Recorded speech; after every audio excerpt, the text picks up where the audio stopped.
Good morning, dear student. Now today we are going to discuss about chapter 1 equality. So yesterday in introduction we have discussed about equality. कि what are government doing to promote the equality by making laws, by launching the different schemes. But there are a lot of examples in daily life we can see there are the practices of inequalities. So this chapter we can divide into 3 to 4 points. In chapter as a beginning we can see the to promote the equality, government has given right to vote for all citizens. Those citizens are 18 years, they are above 18 years, have right to vote. This is known as the universal adult franchise.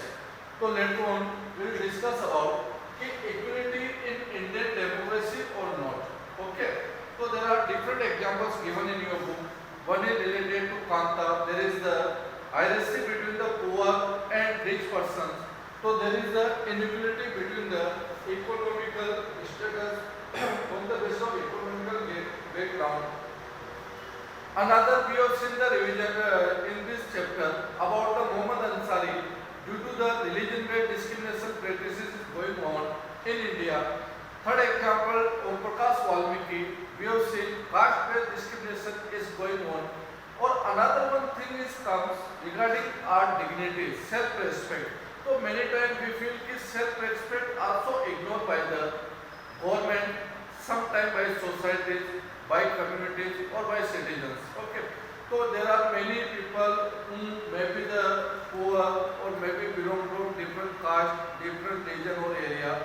So their dignity may be hurted by the people. So it's not a good for us, not a good for democracy, not a good for democratic country. ये सब practices जो democratic growth के लिए एक barriers होती है, growth नहीं करने देती, तो हमने different examples इस chapter में study किए हैं. ओम प्रकाश वाल्मीकि का कि उसको no one ready to give the houses on the rent after is ready to pay high charges also. So what are the government steps taken by the to implement or to improve the equality? यानी इसके बारे में government क्या कर रही है? तो government has make the laws. Okay, तो गवर्नमेंट ने लॉज बना रखा है कि right to equality for all. No one will be above the law. कोई भी हो, प्रेसिडेंट हो, कोई भी हो, कोई भी लॉ से ऊपर नहीं होगा. अगर वोटिंग कर रहे हैं तो भी एक ही क्यू में खड़े होंगे सब. ऐसे एग्जांपल्स बुक के अंदर गिवन है. No one could be discriminate on the basis of caste. Caste के बेस पे कोई डिस्क्रिमिनेशन नहीं होगा. रिलीजन बेस पर डिस्क्रिमिनेशन नहीं होगा. बर्थ प्लेस पर डिस्क्रिमिनेशन नहीं होगा और जेंडर में डिस्क्रिमिनेशन नहीं होगा. Every person has access to use public places. हर किसी को राय दिया गया है कि वो पब्लिक प्लेसेस का कॉमन यूज कर सके, सब यूज करने का राइट्स है. आर्टिकल नंबर 15 में 2000 में हमारे हैंडीकैप या ऐसे कोई है उनके लिए जो गवर्नमेंट ऑर्गेन्स और इंस्टीट्यूशंस हैं उनको ऑर्डर दिया गया है कि आप अपने यहाँ एक रैंप कंस्ट्रक्ट कराइए. हर इसके अंदर रैंप का कंस्ट्रक्शन जरूरी होता है कि ताकि those who are physical handicap उनको ये नहीं लगे कि सोसाइटी और government are ignoring them. Okay, तो what are the different step taken by the government through the laws. तो लॉज वी हैव डिस्कस और गवर्नमेंट प्रोग्राम्स. अब गवर्नमेंट प्रोग्राम्स क्या क्या है जिसके थ्रू गवर्नमेंट ये डिसाइड करती है कि इक्वलिटी को प्रमोट किया जाए. तो गवर्नमेंट प्रोग्राम्स में वी हैव सीन कि government programmes in your book is given mid day meal scheme. तो Tamil Nadu was the first state who implemented this mid day meal scheme. तो गवर्नमेंट ने mid day meal scheme programme start किया. अब इससे कैसे equality promote होती है और what is the mid day meal scheme. Okay dear student, तो first we discuss what is the mid day meal scheme. Mid day meal scheme is the started a scheme inside the government schools. First step जैसा मैंने बताया तमिलनाडु था. All students sit together, they will take the lunch, those prepared by the ST/SC और दलित communities.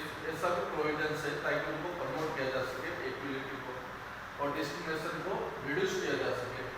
और वहाँ सब बच्चे बैठ के साथ में खाना खाते हैं और गवर्नमेंट के द्वारा ये प्रोवाइड होता है. इसकी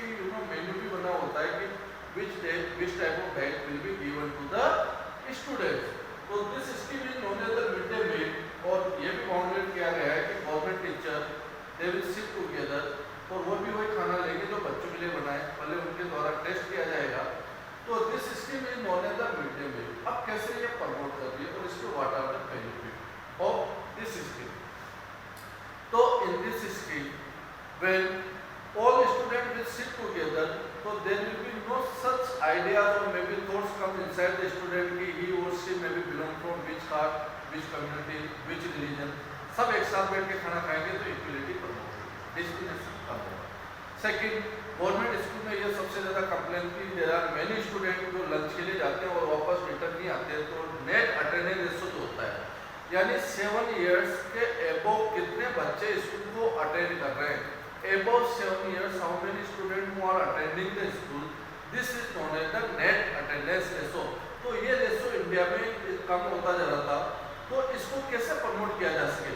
तो बहुत से बच्चे होते हैं जो लंच के लिए घर जाते हैं, रिटर्न होकर नहीं आते थे, तो गवर्नमेंट ने जब लंच की फैसिलिटी स्कूल के अंदर प्रोवाइड करना स्टार्ट किया तो नेट अटेंडेंस रेशो भी इंक्रीज हुआ, बच्चों का रेशो जो स्कूल आने का था वह इंक्रीज हुआ। थर्ड, इसके अंदर जो कुकिंग का पार्ट है वो ST/SC और दलित कम्युनिटी को दिया गया है, तो इससे उनको सोशल स्टेटस और एक इक्वलिटी प्रमोट हो रही है। तो this is the way through this government programs can reduce और रिमूव द डिस्क्रिमिनेशन और प्रमोट द इक्वलिटी। अब क्या ऐसा इंडिया में चल रहा था कि in other world it also going on. तो we will discuss next point about the civil right act. तो क्या इंडिया में डिस्क्रिमिनेशन होता है कि दूसरे कंट्री भी ऐसे हैं जहाँ डिस्क्रिमिनेशन होता है।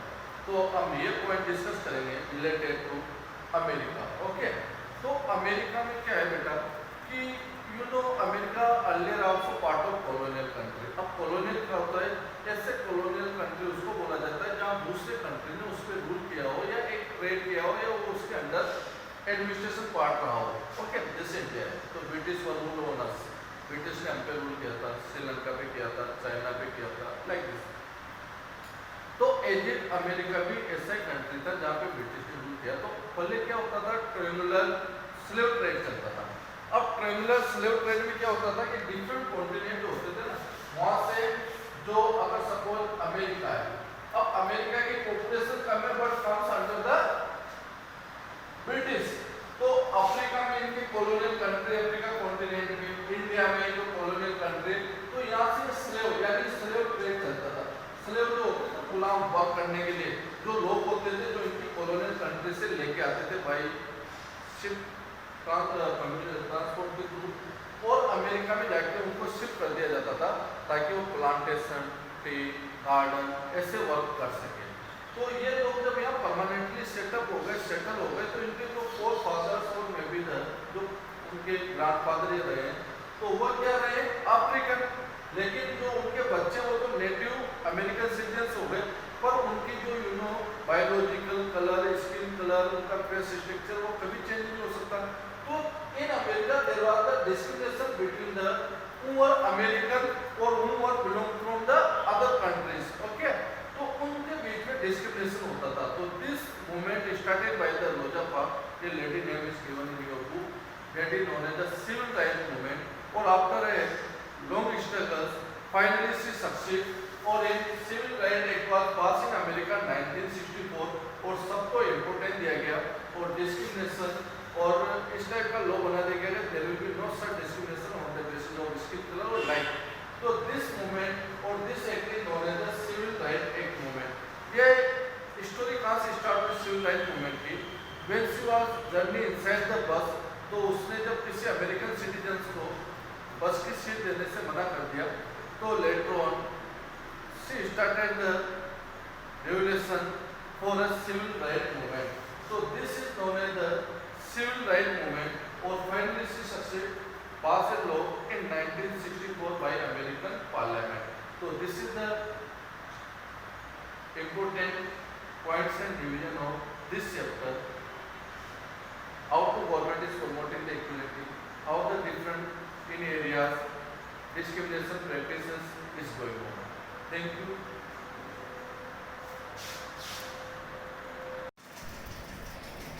Good morning dear student. Now today we will discuss about important points of the equality, or in this chapter what are the important points you will learn. You maybe learn the examples of Om Prakash Valmiki midday meal scheme, when it was started, what are the importance of this scheme, or you may be learn in this chapter about the Muhammad Ansari experience of discrimination. So these are the main point in this chapter you can learn, or tomorrow we will start chapter 2, role of the government in health. If you have any doubt, you may be send message on my WhatsApp number.